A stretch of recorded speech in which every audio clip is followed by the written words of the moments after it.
नमस्कार साथियों, मैं कुणाल आप सभी का संस्कृति आईएएस यूट्यूब चैनल पे स्वागत करता हूं। आज हम लोग बात करने वाले हैं अमेरिका में मृत्यु दंड के लिए एक नई विधि को मान्यता देने के बारे में। तो देखिए, अमेरिका के एक राज्य है जिसका नाम है अलबामा। उसने अभी एक नई विधि को मान्यता दी है मृत्यु दंड के लिए, जिसका नाम है नाइट्रोजन हाइपोक्सिया। देखिए, हाइपोक्सिया का मतलब होता है दम घुट जाना। अगर आपका कभी भी किसी भी स्थिति के अंदर दम घुट रहा है तो उस स्थिति में आपको यही टर्म यूज करनी है, हाइपोक्सिया। ठीक है। अब यहाँ पर स्थिति आप समझ गए होंगे कि हाइपोक्सिया हो रहा है, दम घुट रहा है, तो दम किसकी वजह से घुटेगा? नाइट्रोजन की वजह से। और देखिए, एक जनरल टेंडेंसी है, आप सभी लोगों को ये बात पता है कि अगर मान लीजिए किसी एक खास आवरण में हम लोग हैं, हम लोग किसी रूम में हैं, किसी होटल में हैं, या कहीं भी, मतलब कोई भी प्लेस है जहाँ पर हम लोग मौजूद हैं, अगर वहाँ पर ऑक्सीजन की मात्रा घट जाती है तब हमें घुटन होती है। वहीं दूसरी स्थिति यह भी होती है कि ऑक्सीजन के स्थान पर कोई दूसरी और गैस अगर वहाँ बढ़ जाए तो भी हमें नुकसान होता है। जैसे कि सर्दियों के दिनों में आप लोग अक्सर अगर समाचार पत्र पढ़ेंगे तो आपको यह न्यूज़ मिलेगी कि एक परिवार के कुछ लोग रात को सोए किंतु वह सुबह नहीं उठ सके। जनरली देखने को मिलता है। अब इसके पीछे का रीजन क्या होता है कि जब वह लोग सोते हैं तो या तो रात में अपने रूम के अंदर कोयलों को रख के सो जाते हैं जो सिलग रहे होते हैं, और जब कोयले सिलगते हैं सबको पता है कि अलग अलग गैस छोड़ते हैं जिनमें कार्बन मोनोऑक्साइड की मात्रा बहुत अधिक होती है, घुटन पैदा करती है। इसके अलावा हीटर भी चलाते हैं, उससे भी ऐसी समस्या होती है। जब आप अपने रूम में हीटर या किसी और प्रकार के पदार्थ को जला रहे होते हैं और उस प्रकार सो रहे होते हैं, तो उस दौरान स्थिति यह होती है कि आपको पता नहीं चलता निद्रावस्था में कब धीरे धीरे धीरे धीरे धीरे रूम के अंदर ऑक्सीजन का लेवल डाउन हो जाता है, और रूम में ऑक्सीजन का लेवल डाउन होने के बाद दूसरी गैसेज जो हैं वो एक प्रभुत्व बना लेती हैं, और जब आप श्वास ले रहे होते हैं तो उस दौरान आपको ऑक्सीजन नहीं मिलती। आपको खुद पता नहीं चलता कि आपको कब ऑक्सीजन नहीं मिलने की वजह से आप बेहोश हो जाते हैं नींद में, और उसके बाद फिर आप चल बसते हैं। ये स्थिति होती है। ठीक है, तो ऐसी स्थिति है नाइट्रोजन हाइपोक्सिया। दम यहां भी घुटेगा लेकिन जानबूझ के घोटा जाएगा क्योंकि मृत्यु दंड है। ठीक है, तो अमेरिका के राज्य अलबामा में अभी यह स्थिति हुई है। इसको बहुत सारे लोग फेवर भी कर रहे हैं, बहुत सारे लोग क्रिटिसाइज भी कर रहे हैं। ठीक है, तो देखिए, यह जो फोटो आप लोग देख रहे हैं यह पहले ऐसे व्यक्ति हैं जिन्हीं की मौत हुई है नाइट्रोजन हाइपोक्सिया की वजह से। तो हर एक मामला समझते हैं, जानते हैं, फिर देखेंगे हम लोग के लिए कितनी खास बात है, आप लोग को पता लग जाएगी। तो नोट्स जरूर बना लीजिएगा। प्री के लिए तो देखिए पूरा का पूरा मामला खास है ही, हो सकता है आपसे नाइट्रोजन हाइपोक्सिया सीधा पूछ लिया जाए। और आजकल हम लोग देख रहे हैं ना कि हमारा जो एग्जाम होता है उसमें इस प्रकार से क्वेश्चन आता है कि हाल ही में समाचारों में रहा शब्द नाइट्रोजन हाइपोक्सिया से आप क्या समझते हैं। अनेक प्रश्न पूछे जा रहे हैं इस प्रकार से। यूपीएससी भी पूछ रहा है, पीसीएस भी पूछ रहा है, तो जरूरी है कि आप लोग तैयार रहें चीजों के लिए। तो प्री का कुछ इस प्रकार का प्रश्न होगा जिसका आंसर अभी आप लोग चाहें तो कमेंट कर सकते हैं, अन्यथा आपको वीडियो के अंत में तो हर बात अब जान ही जाएंगे, तो आप आंसर लास्ट में आराम से कर पाएंगे। मेंस के नोट्स अपने आप में खास है, जरूर बना के रखिएगा। अब आप सोच रहे होंगे कि मेंस के लिए क्या क्या। देखिए, मेंस के लिए आपको बहुत सारे बिंदु यहाँ मिलेंगे। मानव अधिकारों की बात हम लोग यहाँ पर कर सकते हैं, मौलिक अधिकारों की बात हम लोग कर सकते हैं, और जिस प्रकार की यह विधि है ना, काफ़ी चीज़ें आप लोग को देके जाएगी आपके एग्जाम के लिए, आपके मेंस के लिए। ठीक है, तो चीज़ों को आप लोग ध्यान रखेंगे, समझेंगे, जानेंगे तो कोई परेशानी नहीं होने वाली है। जैसे कि जो जिनकी पहली बार इससे मृत्यु हुई है, मृत्युदंड जिनको दिया गया है, व्यक्ति का नाम है केनेथ स्मिथ। क्या किया था, क्यों दिया गया है इस प्रकार की सजा? तो देखिए, जो केनेथ स्मिथ है यह एक मर्डर में इन्वॉल्व थे। इन्होंने एक मर्डर किया था, लेकिन घटना बहुत पुरानी है, 1988 का इंसिडेंट है। उसके बाद से इनके ऊपर कार्रवाई चल रही थी, यह जेल में थे 1988 के बाद से ही। अब इस दौरान क्या हुआ कि धीरे धीरे कार्रवाई बढ़ी, कार्रवाई चलने के बाद में दोषी पाया गया। दोषी पाए जाने के बाद इनके लिए मृत्युदंड की सजा अलॉट हो गई कि इनको मृत्युदंड दिया जाएगा। लेकिन कैसे दिया जाएगा? देखो, आप सभी को पता है भारत में तो जो कॉमन है वह क्या है, फांसी दे देते हैं। ठीक है, गए, तख्ते पे खड़ा किया, काला कपड़ा पहनाया, गले में रस्सी डाली और बस लीवर खींचा और व्यक्ति उसके बाद चल देता है। यही स्थिति होती है। और हम लोग जनरली बचपन से तो यही समझते थे कि मृत्युदंड मतलब यही होता है। बाद में धीरे धीरे पता लगता है कि मृत्युदंड के बहुत सारे अलग अलग विकल्प भी हैं। कुछ जगह पर सजाएं बहुत ज्यादा क्रूर है कि चौराहा पे खड़े करके मार दिया जाता है गोली से। कुछ जगह पर स्थिति यह भी है कि व्यक्ति को अंत में जिस समय मृत्युदंड दिया जाता है तो चेयर पे बिठाया जाता है, गोली मारी जाती है, उसके अंदर गोलियों से शरीर पूरा छन्नी कर दिया जाता है। यह भी स्थितियां होती हैं। अनेक अनेक प्रकार के मृत्युदंड पूरी दुनिया में अलग अलग देशों में हम लोग देखते हैं कि जो चल रहे हैं। इसी प्रकार की स्थिति थी कि जिस समय जो व्यक्ति था केनेथ स्मिथ को मृत्युदंड दिया गया था, तो मृत्युदंड दिया गया था इंजेक्शन वाला। अब इंजेक्शन से भी मृत्युदंड हो सकता है, यह भी एक स्थिति है। हम लोग क्या देखते हैं कि जो इंजेक्शन वगैरह यूज किया था व्यक्तियों को ठीक करने के लिए दिया जाता है। लेकिन यहाँ पर हम लोग क्या देख रहे हैं कि मृत्युदंड वाली जो स्थिति है वह इंजेक्शन से जुड़ रही है। कैसे? जो इंजेक्शन दिया जाता है दरअसल वह इंजेक्शन शरीर के अंदर जो हमारा ब्लड फ्लो होता है ना उसको अफेक्ट करता है।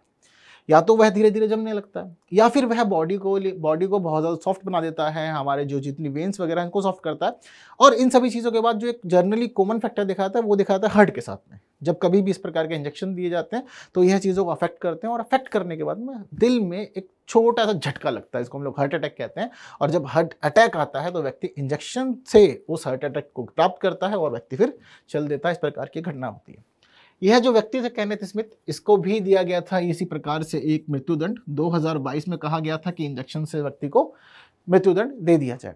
लेकिन जिस समय मृत्युदंड दिया जा रहा था, जो डॉक्टर आए थे यहाँ पर इंजेक्शन देने के लिए, उन्हें वेन्स नहीं मिली।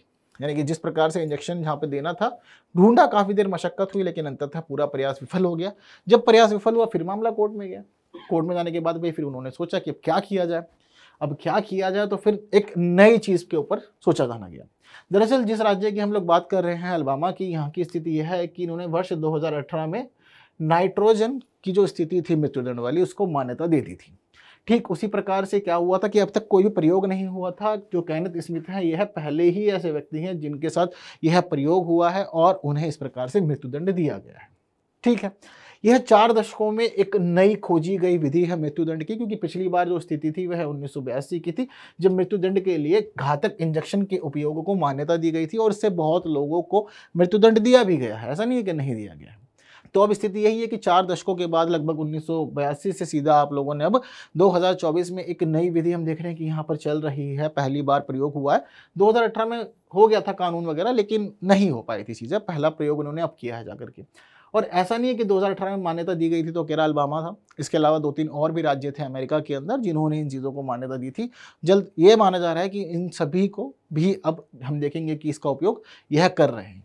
लेकिन एक खास बात क्या है, क्यों जर्नली राज्य जो है इस चीज़ों में ठग रहे हैं? जैसे कि 2018 में ही इसने कानून बना दिया था पर प्रयोग नहीं कर पा रहे हैं, सज़ा नहीं दे पा रहे हैं। रीज़न क्या है? तो देखिए, रीज़न की जो बड़ी स्थिति है यहाँ पर वह यह बनी हुई है कि मृत्युदंड के लिए नाइट्रोजन का जो प्रयोग है ना, वह बहुत अधिक मान्यता प्राप्त नहीं है और उसको लेकर के बहुत अधिक प्रमाण नहीं है।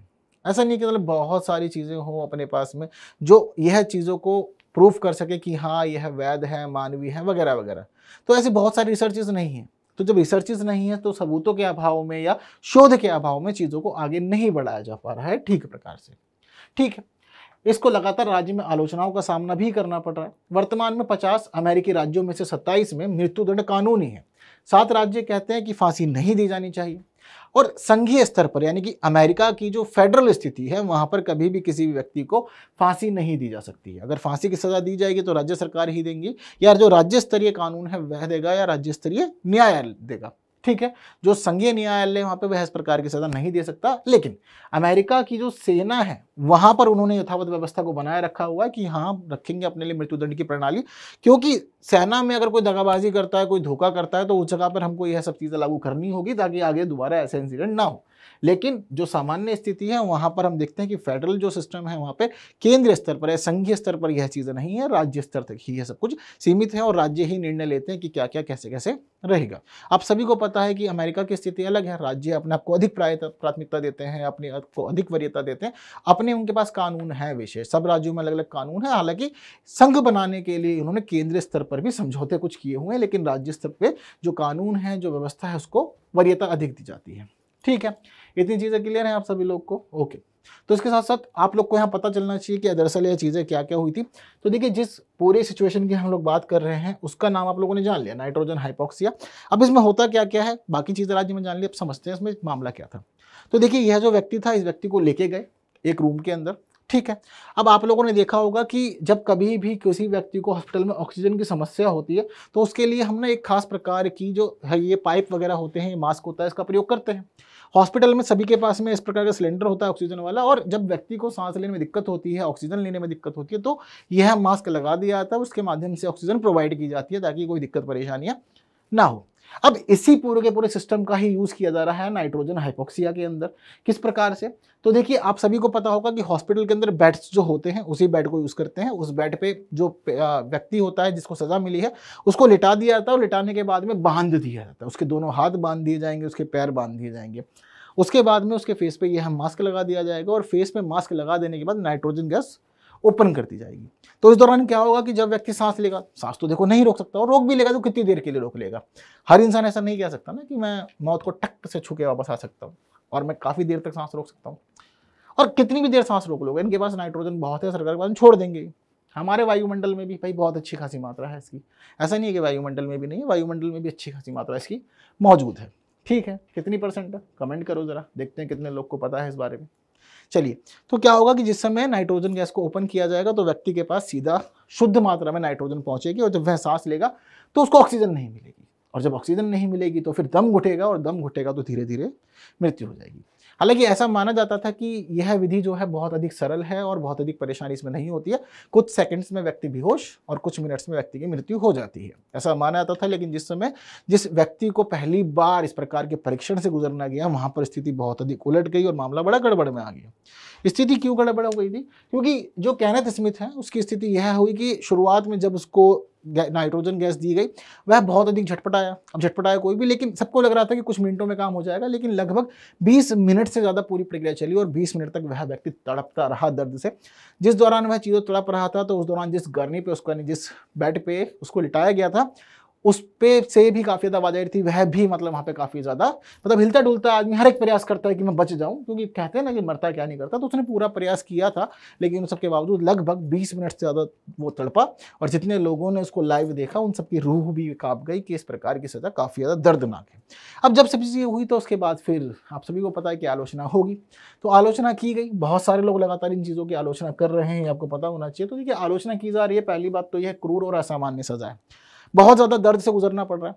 दरअसल हम किसी भी देश के संविधान की बात करें या किसी भी देश के कानून की बात करें या फिर हम ओवरऑल देखें मानवाधिकारों के बारे में, तो हमें यहाँ पर यह पता लगता है कि मानवाधिकार कहते हैं कि ठीक है, आप व्यक्ति को मृत्युदंड नहीं दे सकते, है ना, मृत्युदंड की मान्यता नहीं मिलती है मानवाधिकारों में, लेकिन फिर भी हम मानते हैं कि समाज में ज़रूरी है कि चीज़ों को सिस्टमेटिक किया जाए और मृत्युदंड की व्यवस्था की जाए।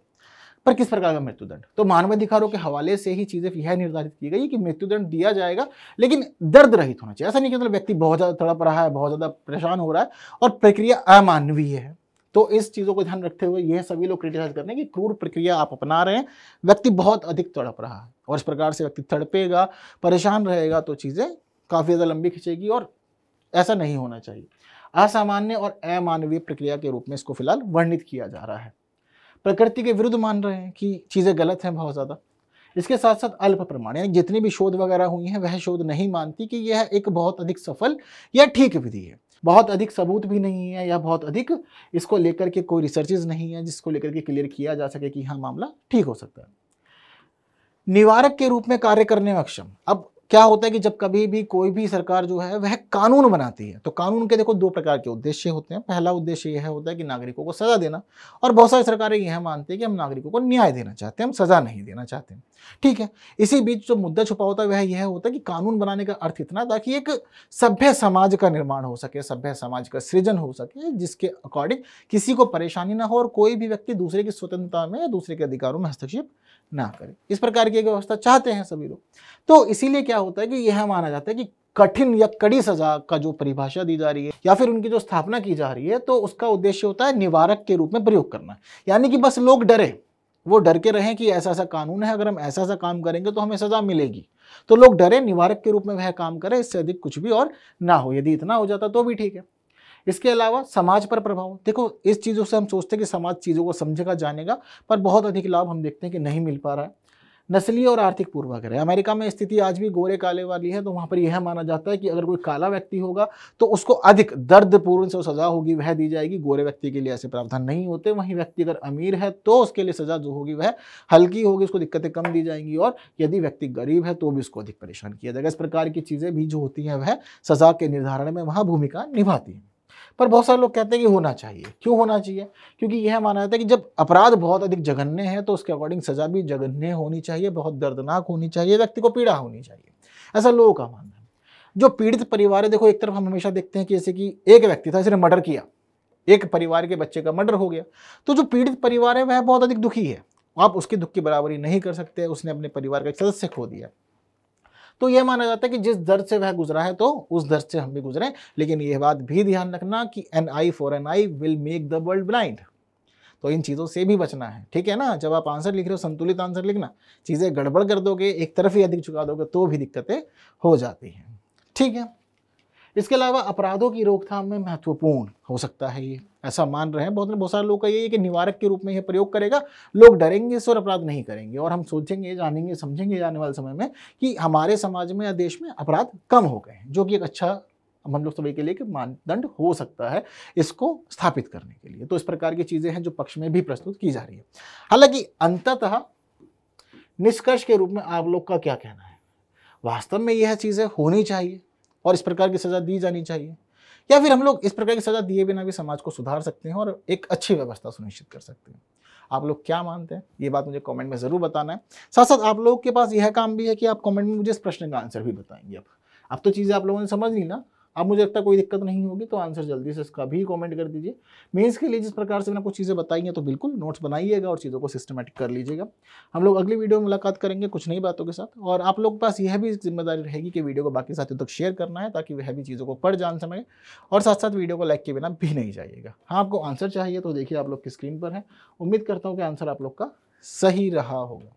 अगली वीडियो में मिलेंगे कुछ नई बातों के साथ, तब तक के लिए विदा दीजिए। Thank you so much.